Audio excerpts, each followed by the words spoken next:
Hello everyone, I'm Shakti, part of the GT Bahrain team. I would be doing the housekeeping for the webinar. This is the first webinar hosted by Grand Thornton Bahrain. In order to ensure a smooth transition, I kindly request all of you to have your audio and video on mute mode. Due to technical glitches, if you get disconnected, simply try logging on back into the webinar.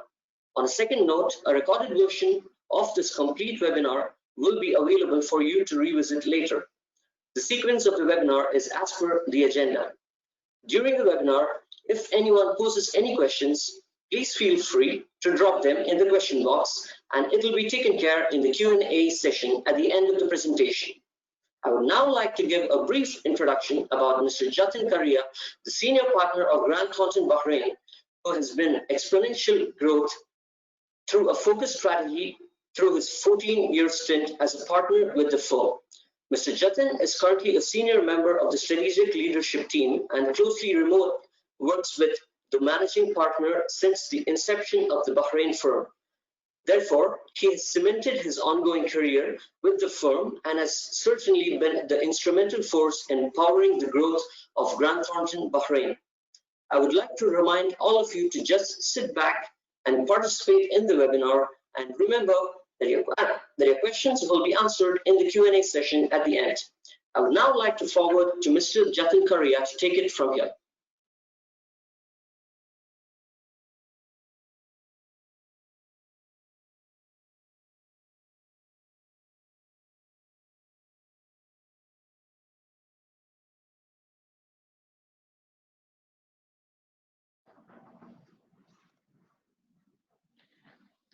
Good morning, all.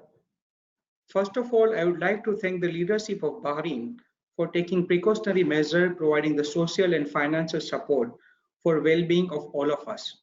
Thank you very much. Well, this month has been fully unprecedented for all of us. It's hard to believe. Just before 1 month, we decided to avoid travel. It impacted many of us at the Grand Thornton due to cancellation through the leadership events, including the senior leadership program, regional, global, advisory, and the assurance leaders meeting. Few of the new staff who are supposed to join our team, their arrival is on hold due to travel restriction. Direction has been given to prepare the contingency plan by the senior leadership team if required to work from home to ensure the safety of all the people. I believe most of you dealt with similar situation in your own lives and work, as many workplaces around the world have now followed the practice remote work. It was always our wish to spend more time with our family. Now it's reality, since most of us are working from home, be with the kids who are attending the school from home. But after some time, it's unusual experience for all of us, especially we end up disturbing the privacy of home minister. By now, all of us have been too familiar with the few words like social distancing, flattering the cow, which were not in our vocabulary few days before. However, I believe this is the time to remember the John F. Kennedy's word, which he said, when written in Chinese, the word Christ is composed of two characters. One represents danger and other represents opportunity. Just a few weeks ago, we at the Grand Thornton decided to roll our sleeves and put forward our thought leadership team to come up with series Navigation the New Order. We believe that the intellectual capital is quite valuable at this stage, and the time to bring in-house or from the outside expertise on most trending topic. And the most required topic we thought on building the resilience at the cybersecurity structure and mitigating the risk through developing effective governance. It's our privilege to host all of you across the industry with IT, risk, finance, governance background, not only from Bahrain, but also from Saudi Arabia, Brazil, India, and UAE. We would like to welcome you all, and it's our privilege to engage with you. I would like to thank our today's presenter, my colleagues Navneet Sarma, Director Technology Advisory, and Sunil Thakkar, Partner Business Service. They are great leaders and resourceful in the respective field, and presently working on the solutions which can be useful to client to navigate the new order. Before I turn over to Yasser to introduce them in detail, I want to thank you for joining us to participate in this time. We know that at this time, the single most important that we all could do is to take care first and foremost of our own well-being. Because in doing so, we actually take care of others. I wish you, your loved one, and your family and people at work safe health and be well during this time. I will now turn it over to Yasser, who is partner with Grant Thornton, young, energetic leader with his key focus in banking, finance, and public sector industry to introduce our presenter. Thank you very much. Yasser, please.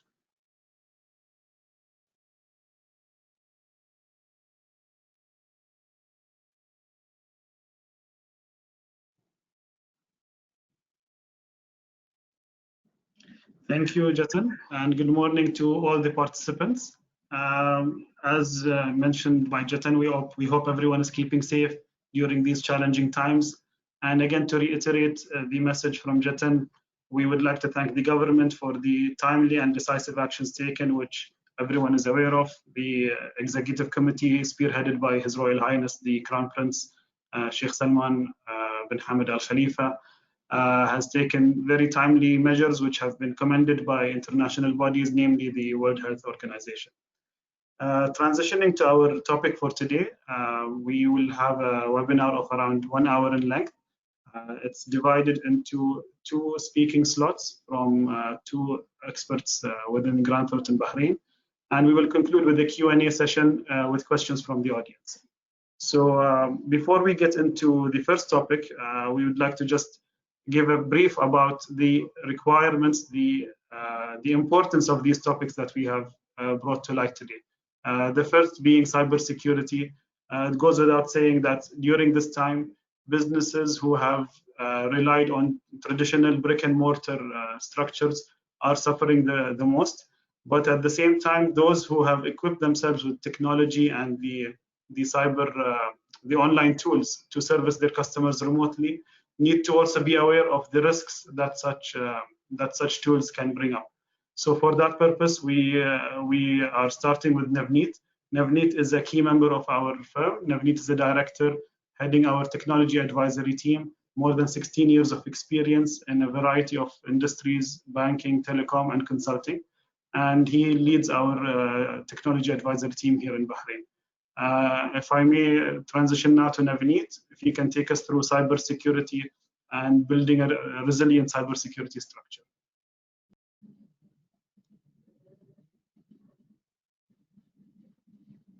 Thanks, Yasser. Good morning, everyone, and I welcome you for this session.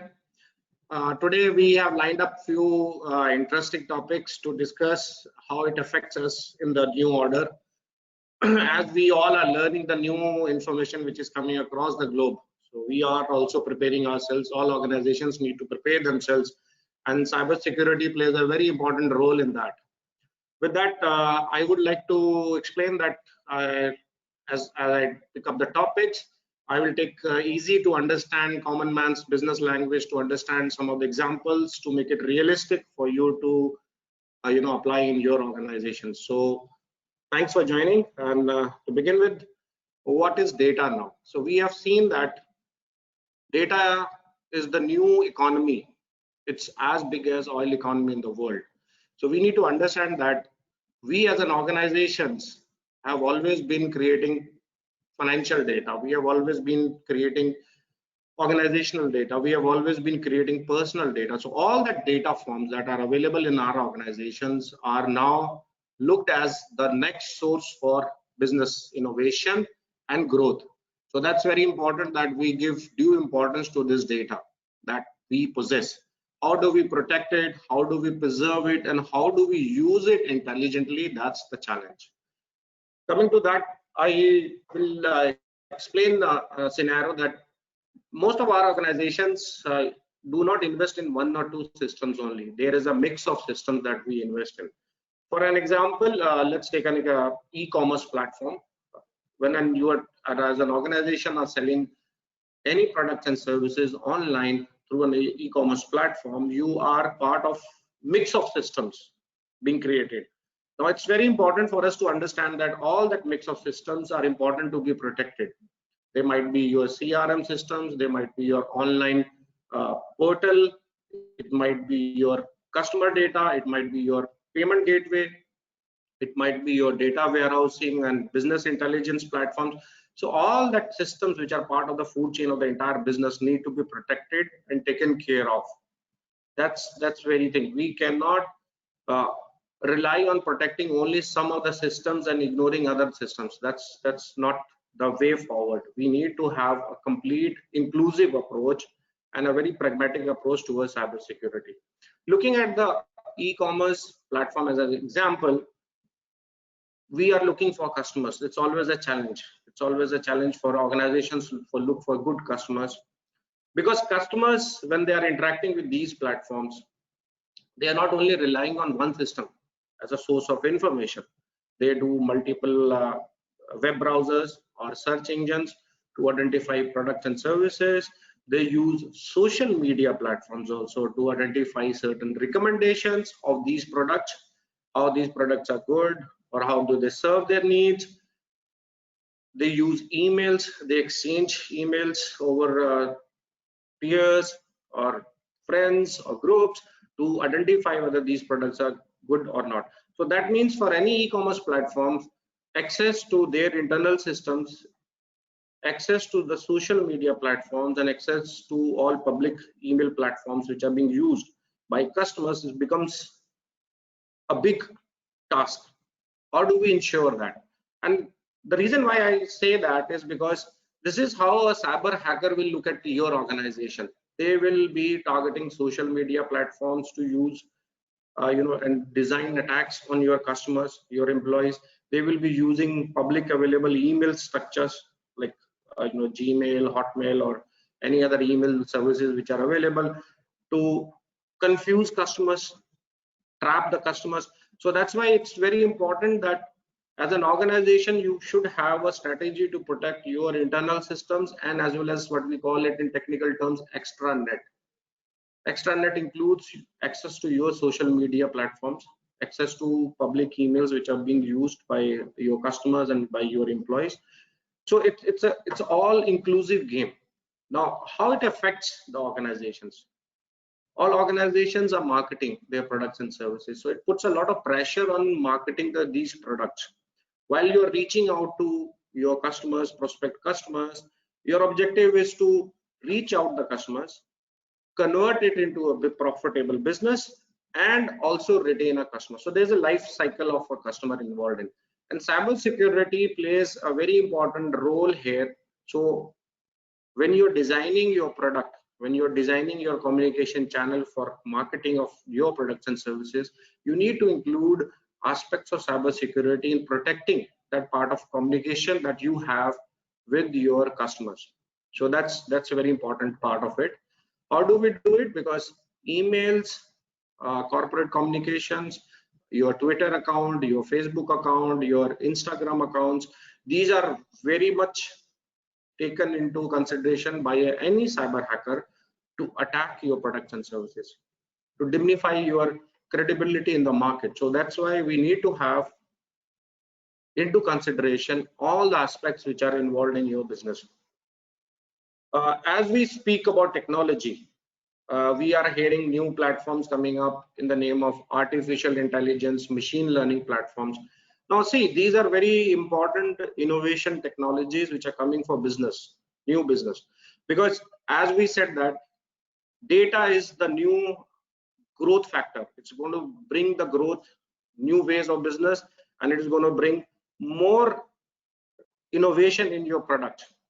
That's why for cybersecurity also, use of AI and machine learning techniques and technology is very important, because it's not possible to do these things manually. We cannot live any way in the past, because on one side organizations are getting into launching very innovative product and services.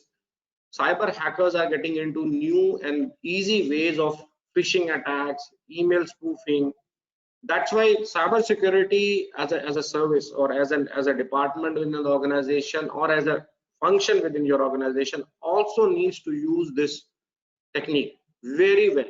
And there are platforms available which can help your organization strengthen and analyze what's going on in your intranet, extranet, internal systems and external systems which are being used. So that's very important that we have an all-inclusive approach towards protecting our business by means of cybersecurity. I'll take a pause and just request, if you have any questions, please feel free to raise it. We will address, we'll try our best to address all the questions at the end of this session. Going forward, there's another area which is very prone to cyber attacks for organizations, which is basically social media, data mining and personal data security. These are real things.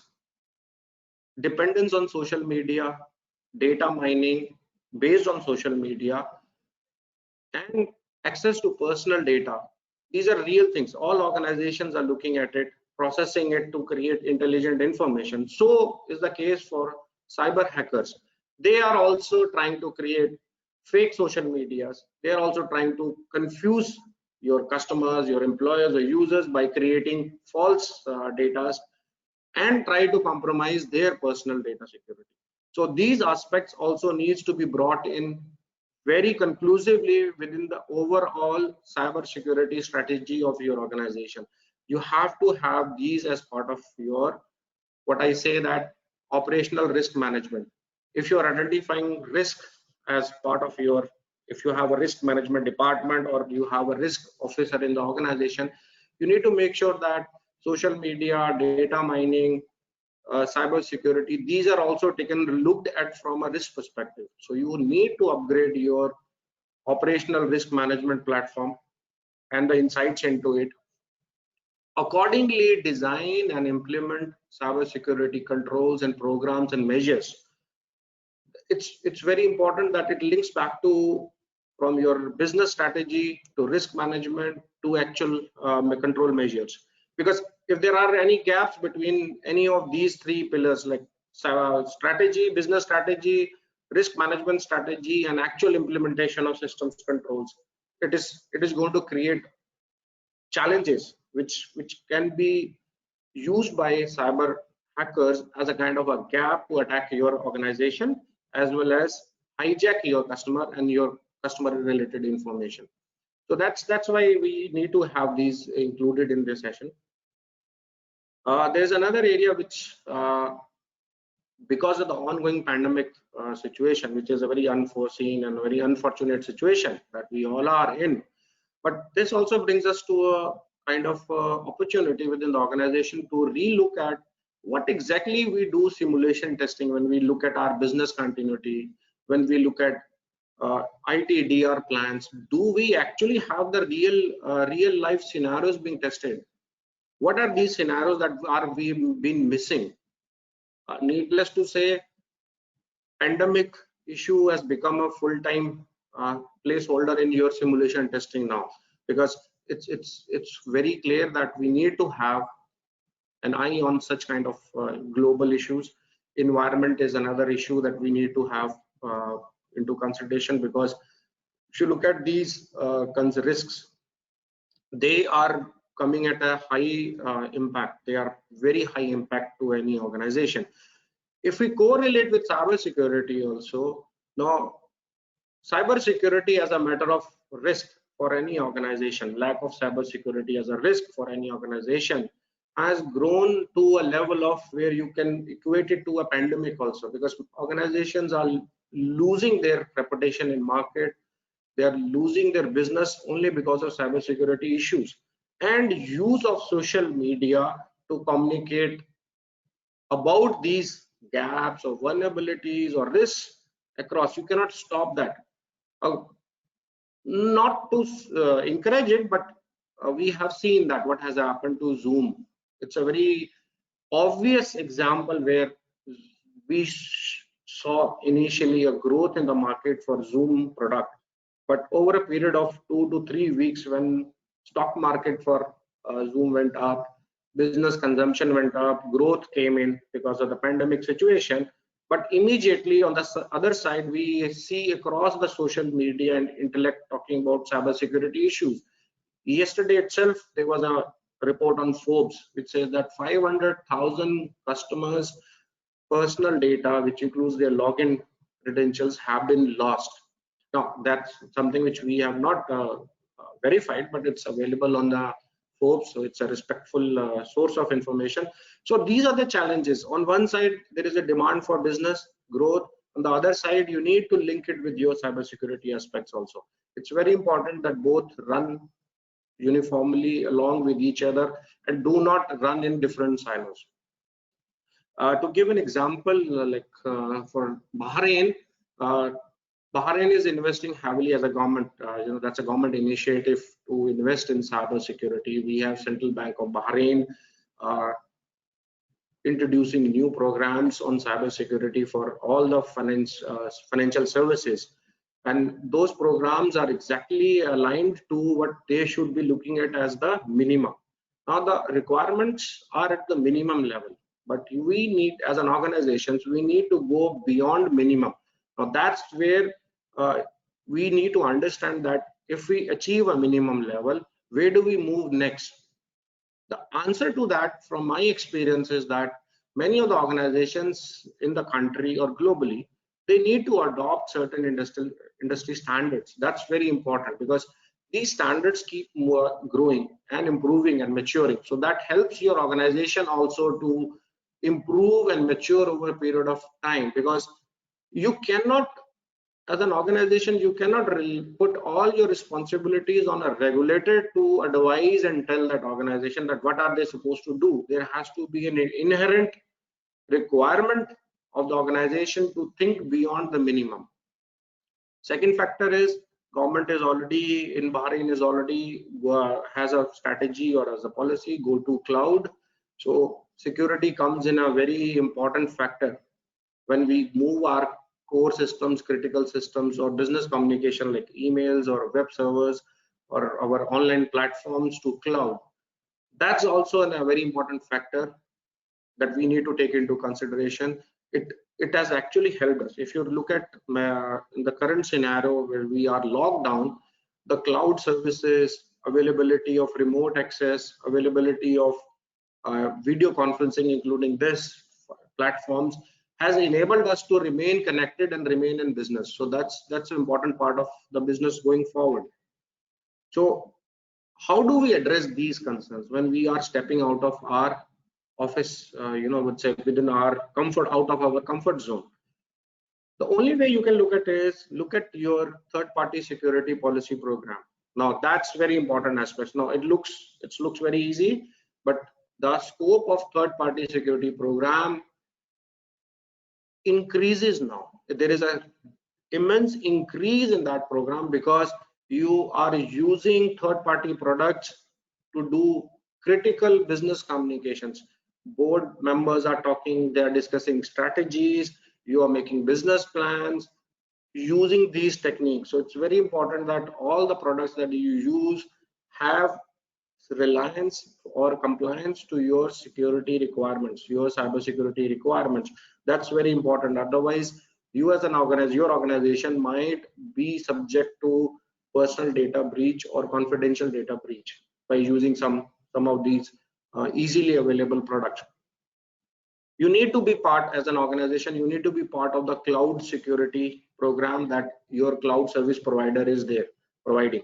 So you have to be part of it, because if we don't participate in these programs with our cloud service providers, let's say for example Google, Microsoft, or AWS, or any other major cloud service providers, we will not be getting intelligence about it as to how cybersecurity attacks are growing and increasing. It's very important that we have an intelligent sharing platform built in our organization to share critical cybersecurity related data and information with these platforms, or the people or organizations using these platforms in a very transparent but in a very protective way, in a secure way, so that we learn from there. Because if an organization is hosted on, let's say, X platform and is facing cyber attack, it is quite possible that you can immediately learn from that incident and build your controls. or enhance your controls or controls in your organization. So that learning has to move in a very real time basis, and sharing of data in an intelligent form has to happen very fast. Now again, these real time data conversion into information and then sharing, we have artificial intelligence, we have machine learning platforms. They are very important aspect of the entire business decision making, and these can be used very effectively to share and learn. So it's not limited to one aspect only. It is limited, it's encompassing almost all aspects of business. So that's the advantage of using these technology. Coming back to some of the other examples that I foresee that we can discuss, because we have a very limited time to have this seminar.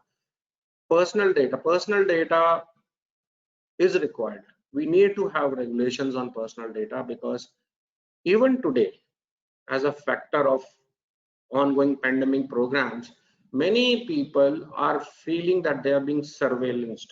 Now, the word surveillance is very important to understand. That we feel that organizations, the government are surveying us. They have a control over what we are doing.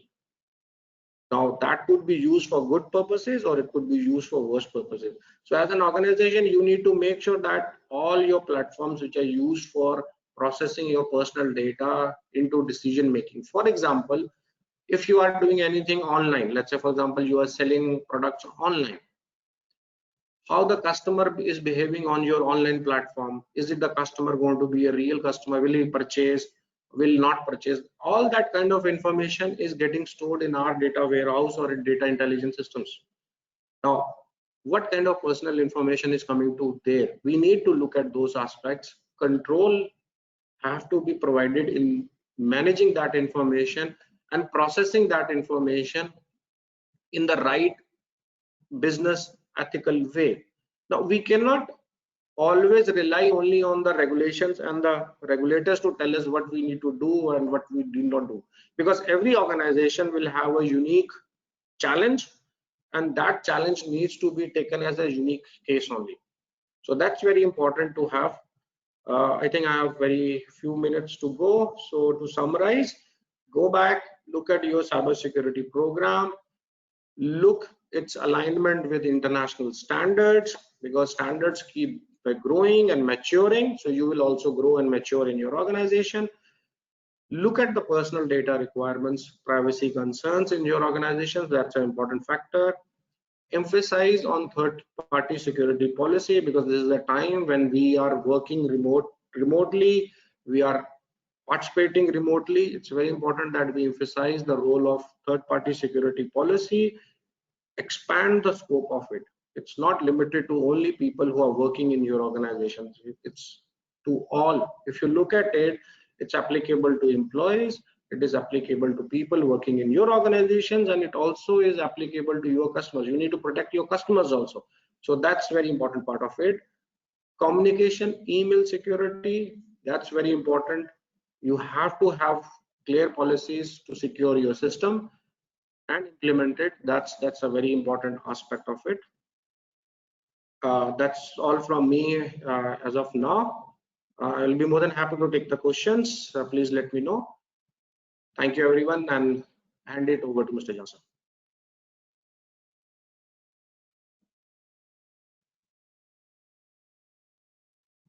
Thank you, Navneet, for your talk. We will now move to our next speaker. Obviously, the topic of cybersecurity is a big concern at this time, and similarly, issues around risk, governance, and controls are equally as important.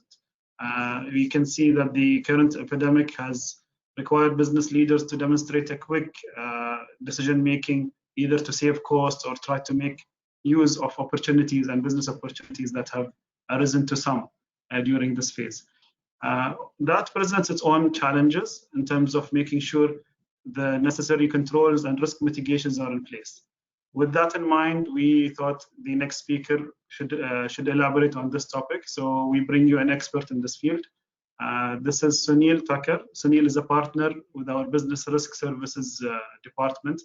He is a seasoned risk professional with more than 20 years of experience in the field of risk management, controls, and governance. He heads a team of more than 24 professionals dedicated to internal audit, risk, and governance, which is one of the biggest teams on the island in the consulting business. Without further ado, I hand over to Sunil to take us through the second part of the webinar.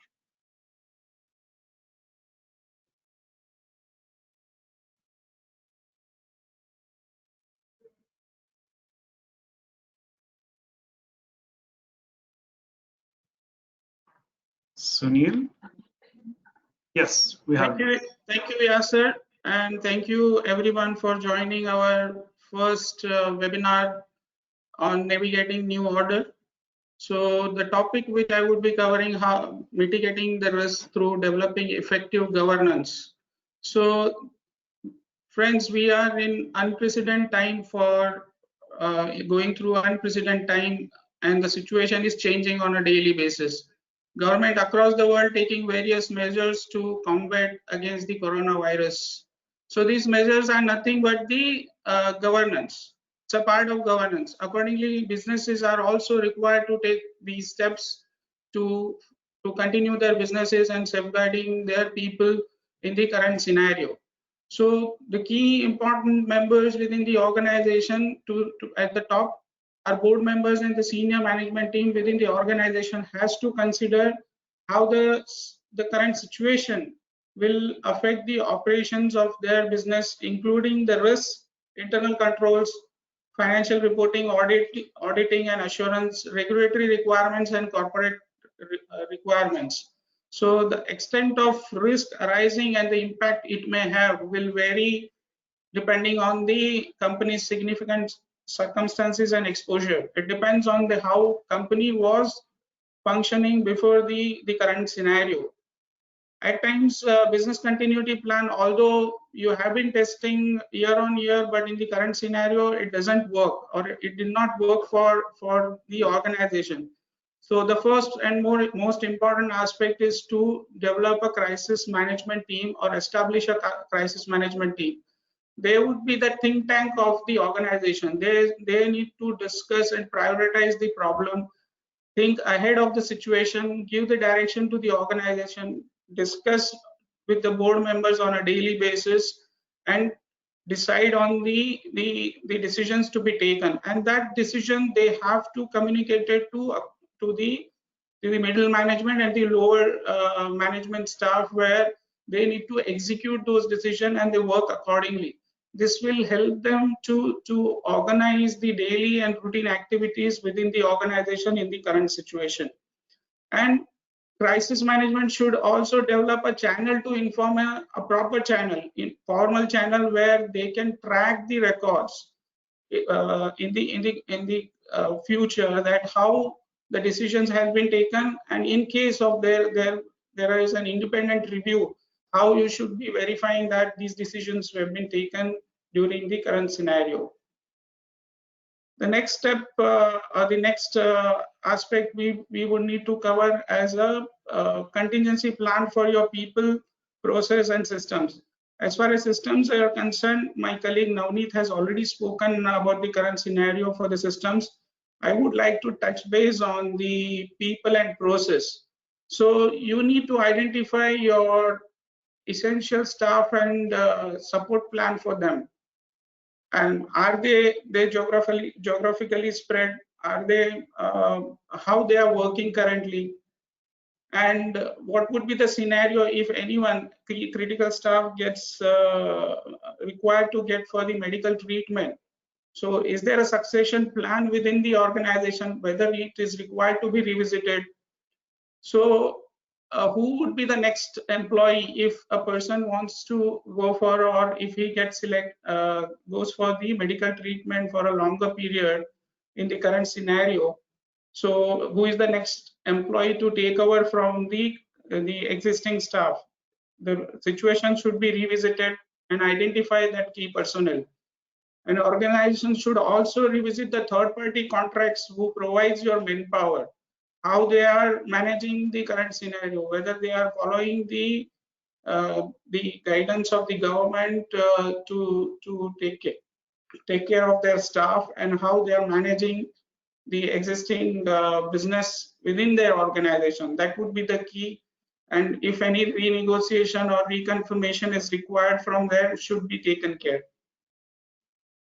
Then I move on to the processes, where the process, the key aspect in the current scenario is supply chain process, that how businesses will be receiving the goods from the vendors regularly. What are your inventory status currently, whether enough inventory is there, and if it's not there, how you are going to order, how vendors are going to supply you. Are there any alternative source available locally or internationally also, whether they can provide in what time. So the planning is required for the supply chain well in advance. Then delivering the material to your customers. These days, staff or the customers are not very comfortable going to the outlets or to the showrooms to get the materials, or they want their material at their doorsteps. So what are the precautions, what are the logistics arrangements have been taken care? So business should identify additional logistics arrangements for timely serving the customers. Especially in the food and beverage and restaurant businesses, additional norms are been given by the government. So businesses should ensure that the hygiene issues and the safety of their employees as well as the customers are secured, and the measures should also be communicated to the customers as well as to their staff, especially in case of food and beverages businesses. As far as cash and bank is concerned, businesses should encourage not to have cash and check transactions. Instead of that, online banking should be encouraged to provide the, to make the payment and receipts for the transactions being done with the customers or the vendors. And one more aspect would like to touch base is whether business should also be considered whether any of the activity to be suspended for the time being until the situation comes back to normal. Those assessments are required, and critical thinking is required from the board and the senior management side for suspension or reorganizing the current activities. Then I move on to the third point of my presentation is on remote access to the staff and how you are going to monitor them.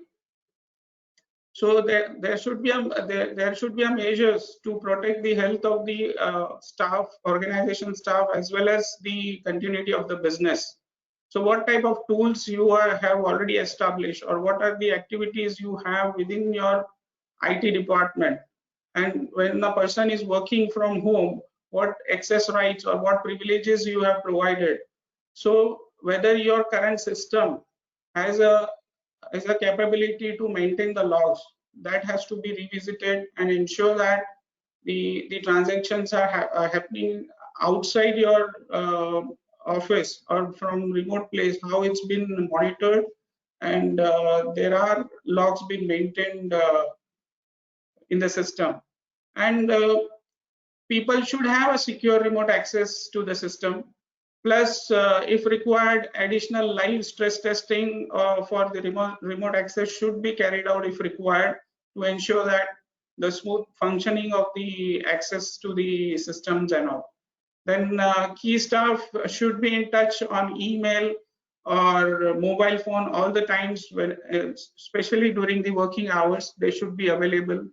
And if their offices are closed, if any of the offices are closed, so that ensure that the landline numbers are forwarded to the mobile phones.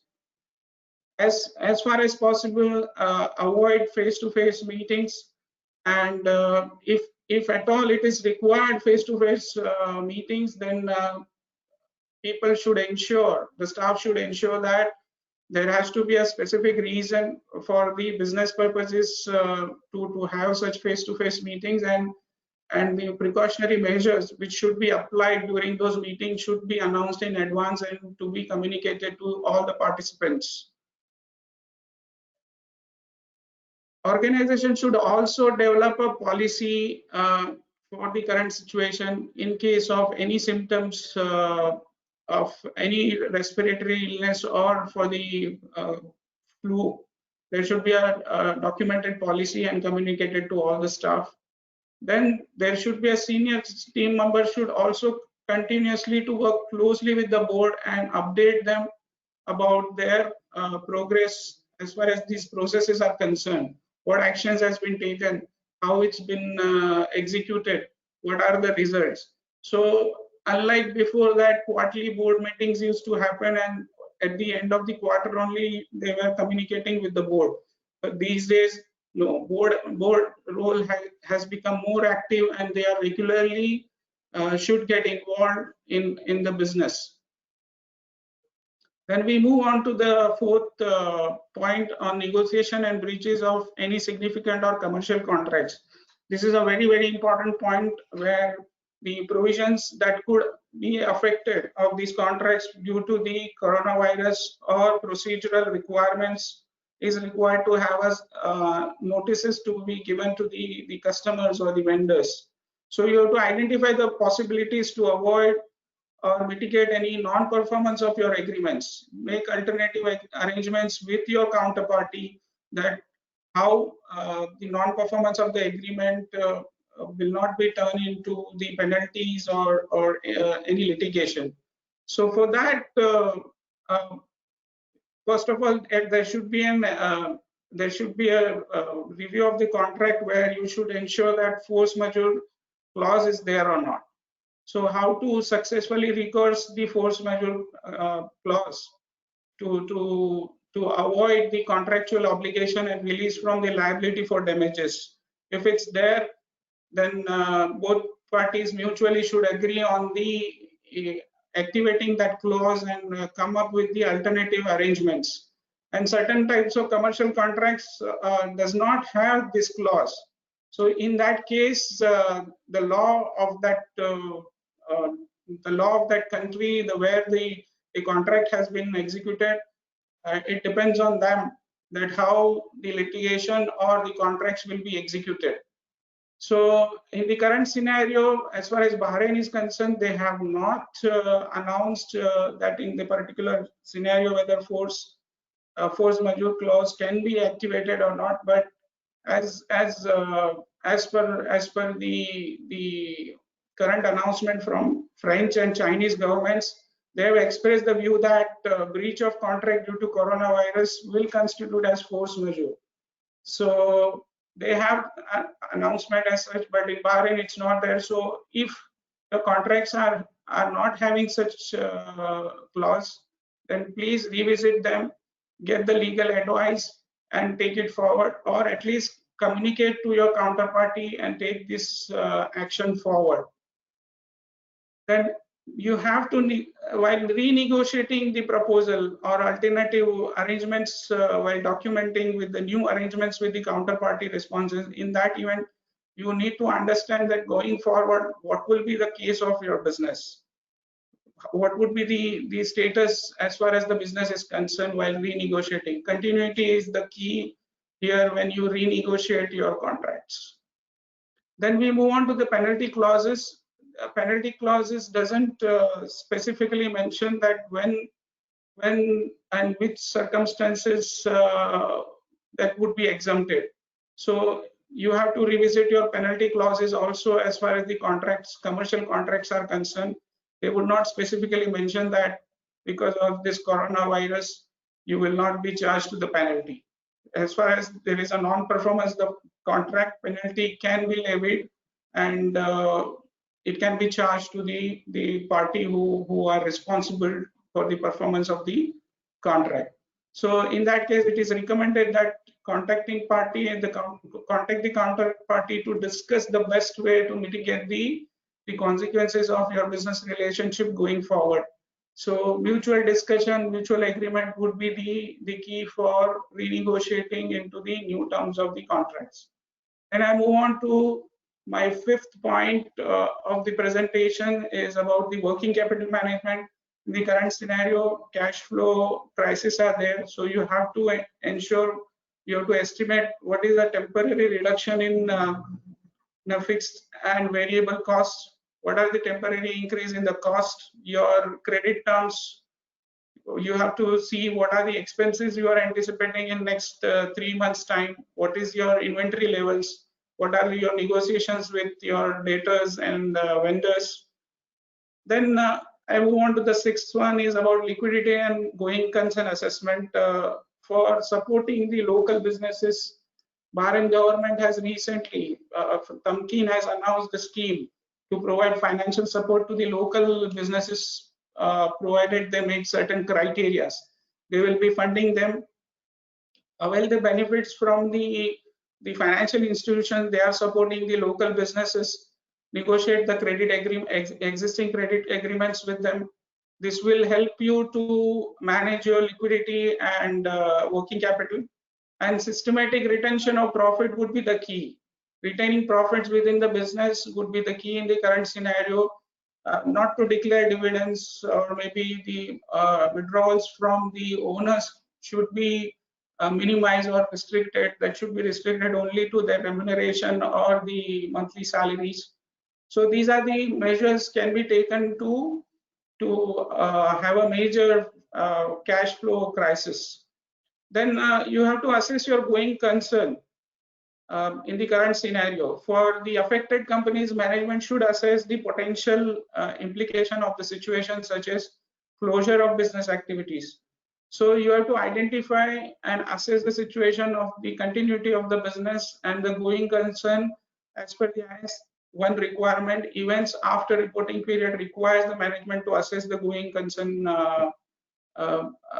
Evaluation of going concern is required. So in that case, if in the current scenario, you have to assess that even if the organization is not going to impact, still the disclosure would be required in the financial statements that how there was no impact in the to your business in the current scenario.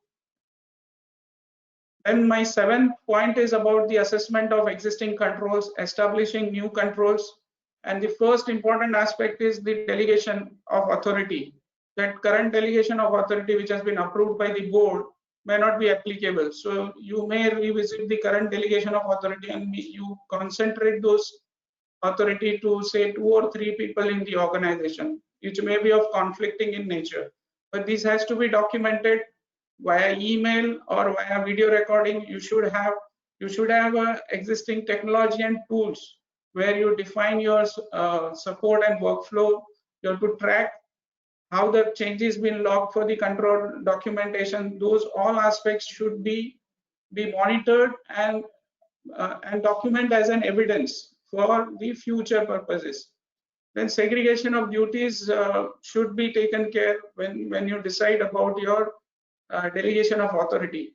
Then we move on to the system access and user privileges implication. I have already mentioned in my previous discussion on remote accesses, but it is important that even in emergency situation, additional access rights which are given to your staff or to the senior members, a log should be maintained, and after the process returns back to normal, those additional access rights should be revoked. Then documentation formats, how you are going to document, what needs to be documented, what format it is to be documented, those should be taken care by the senior management team. Mainly electronically, how you are well equipped will be the key in the current scenario. Then retention of evidence, as I mentioned before, that retention of evidence would be key, because going forward, that in the current scenario, how the organization were functioning, people will ask for the audits or the independent review by the say board members or the senior management. So evidence would be the key, how it was mentioned. Then I move on to the regulatory compliance and the government announcements. So the Bahrain government has taken a step to relax the certain compliance requirements. Recently, they have announced about the non-requirement or the exempted for the AML AUP to be done by the financial sector. It is exempted for the current year, and recently Ministry of Industry and Commerce also exempted to announce the financial results for the listed companies. So these are the precautionary measures or the exemptions are taken by the government to relax the business for the continuity. But having said that, controls and the risk would be the key for everyone or each and every business, and the requirement of the protect the employees would be the key in the current scenario. Follow the instructions on a daily basis, what government announcements are there, and stick to that. And to conclude here, I would like to say the board and senior management are the controlling minds of the organization. They lead and govern. They set the strategy and oversee its implementation. They determine the control, and crucially, they receive assurance that plans are being developed and implemented for providing safe working environment to staff and continuity of their business. Key decisions have to be made and ensure that based on the information available to support them, but accept that not all choices will turn out to have been the right ones once this pandemic is over. Today's scenario for board members and senior management is of apply and explain rather than comply or explain. So, and with this, I would like to conclude. And in the end, I wish and pray that the entire world recovers soon from this situation and life becomes normal for everyone like before. Thank you. Over to Yasser, please.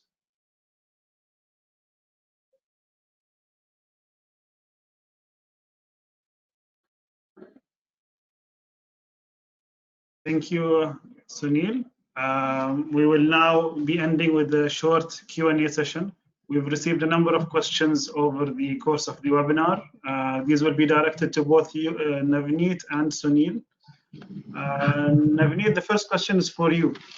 We have a question from Sandeep. This is on email security. Any tips on additional security measures to be taken regarding emails at this time? Okay, it's a very relevant question in the current scenario, because we are operating remotely. So there are this is a very important part of communication between employees, between their partners, and even their customers. So that's very important. So to come to that going forward, we need to understand that email is a very essential part of your communication strategy. It's part of your chain of command. So we need to protect it because that's the source of communication. It is being used for facet, I would say, because it's not only for sending newsletters or mailers. It is being used for the purpose of decision making also, approvals, authorizations. So it's in and all. And if you are operating, as an example, if I take it, if you are operating in an Office 365 or a cloud scenario, where you are using cloud-based email, you are using SharePoint, you are using cloud-based drives, emails becomes a very important aspect of giving access to these sources. Now, from that aspect, it's very important that we revisit our SPF sender policy framework. It's a very easy to do, but it's a very important aspect that we revisit our SPF framework policy, which is designed on your email authentication module, that we need to relook at it, configure it properly, and see that it is not being used for spoofing any emails, which is very easy to do as on now. The second is that we need to have something which is known as domain-based control. So the challenge here is that how do we authenticate our customers, because customers interact with it. If you have a volume of customers, then how do you ensure that? So that's why it becomes very important that you have domain-based control for your emails also, so that neither your email server is being misused to attack your customers or attack any other as a phishing mail or any spoofing attack. Also protect your customers when they are interacting internally with your clients or your, let's say, your call center or your sales team or marketing team. That's very important. So that these are the two basic easy ways to do it, and we need to just revisit them and see if they are working properly. Thank you. Thank you. Sunil, I have a question for you. This is on the approval process. The question is, what are your recommendations for how to change the approval process due to the complications faced during this time? Very relevant question, Yasser. The first part in my presentation, how well equipped you are in the current scenario as far as your systems are concerned. If you have good automated controls, then you don't have to think about how approvals will be taken care in the current scenario. But the situation is such that you don't have only automated, but there are manual controls. So the idea would be to take it over the emails, or if the resolutions are passed in board meetings, the recording would be the proof for the confirmation or the approvals. I hope I responded well on this. Noted. Thank you, Sunil. Let's pick up a question for Navneet. Navneet, question, it seems from an auditor. In the current environment, auditors are also required to work remotely for obvious social distancing reasons. How do we make use of artificial intelligence or other technology to support remote auditing?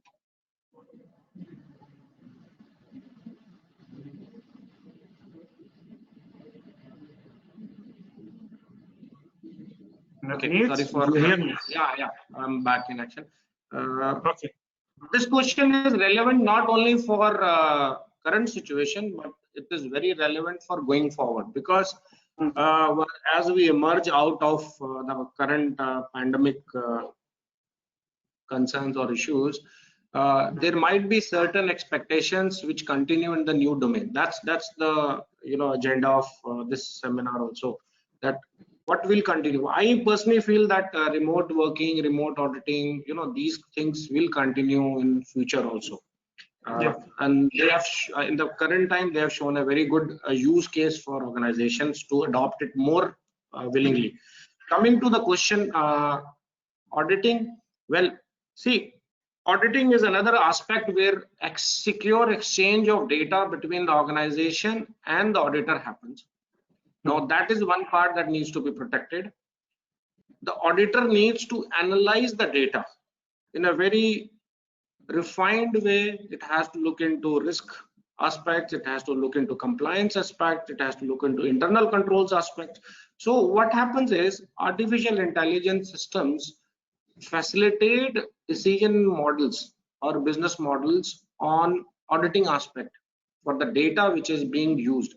So it helps an auditor to actually churn or process much more larger data, what we call it as big data, to process his viewpoint on any audit observation, because it gives him a bigger volume of data to process, benchmark it against business decisions taken or to be taken, or I would say idealistic or practical models that are there in the industry specific to come up. And it also facilitate something which we always had in olden days, concurrent auditing, because you can use these models even for concurrent auditing, which was always done. So if you see that we learn from the history is coming back. We used to have concurrent auditors, we used to continuously audit. So this technology is also helping us expand our role as an auditors and be more practical and proactive to organizational demands for auditing and compliance. So that's why it's a very good use case for audit or departments also in the organization to adopt new technology, especially artificial intelligence systems. Okay, I think we have run slightly over, but we will still squeeze in one last question maybe for you, Sunil. Sunil, the question is, what's the role of internal audit and risk management functions in the current situation? As we discussed during the presentation, that there will be many changes, many decisions being taken by the organization for the continuity of controls and procedures. So I think internal audit or the risk management function would play a key role in the current scenario, and they should be independently reviewing it online on real-time basis, those changes in the controls, and advise the business heads or the board members. I think they play a very important and key role in the current scenario. Yeah, concurrent auditing, as Navneet was telling us. I think that's a wrap. We are 2 minutes over, so good job everybody on the timekeeping. And we end with a note of thanks to all the participants, obviously to the speakers. And finally, we leave you with the contact details for both Navneet and Sunil, who can entertain any questions you might have. Thank you. Thank you, everyone. Thanks for Happy to joining take us the questions. and giving us time. Thank you. Thank you. Bye-bye. Thank you, everyone. Thank you. Thank you. Let's close this.